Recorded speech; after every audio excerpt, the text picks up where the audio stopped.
President and the Shah met for about an hour this morning. The President said the Shah's visit was encouraging and had strengthened the strong ties of friendship between the two countries. Despite the temporary imposition of martial law, the Shah's new government appears determined to press ahead with liberal reform. It is from the mosques that opposition to the Shah is being led by puritanical Shiite Muslims. The religious zealots want to return to the Constitution of 1906, which would ensure all legislation conforms with Islamic law. Almost 40,000 refinery workers went on strike today, virtually cutting off Iran's petroleum exports. University students demonstrating in Tehran, shouting death to the Shah, pledge allegiance to the Islamic movement of the Ayatollahs. The number killed in Tehran since the beginning of the month is probably well over 100.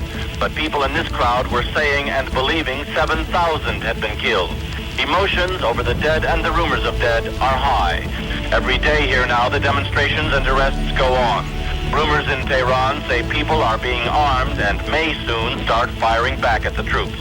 News there would be some kind of announcement about a new government came after yet another day of running confrontations in the center of Tehran. The army kept moving today, trying to head off the demonstrations, keep them where possible from growing in size. This dogged military resistance to the anti-Shah disturbances, part of an effort to buy the Shah as much time as possible in which to create a political solution. Demonstrations like these today in Tehran are a daily occurrence in towns throughout the country now, and one sign of the fact there is nothing less than a kind of revolution being attempted here, trying to change the form of Iran's government, and unlikely to settle easily for any solution which still keeps the Shah on his throne. Daily, it has become more difficult to look at the scope of opposition to the Shah of Iran and still see his monarchy surviving. The Ayatollahs are committed to the ouster of the Shah and nothing less than that.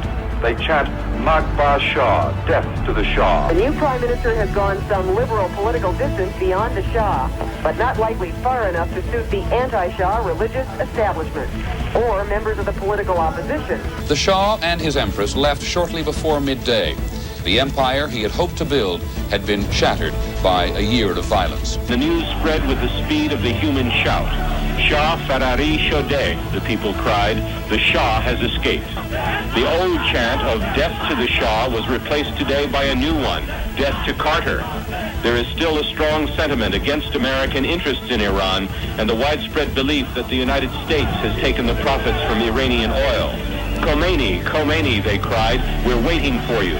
The Ayatollah is expected to return to Iran, but when or how is not yet known.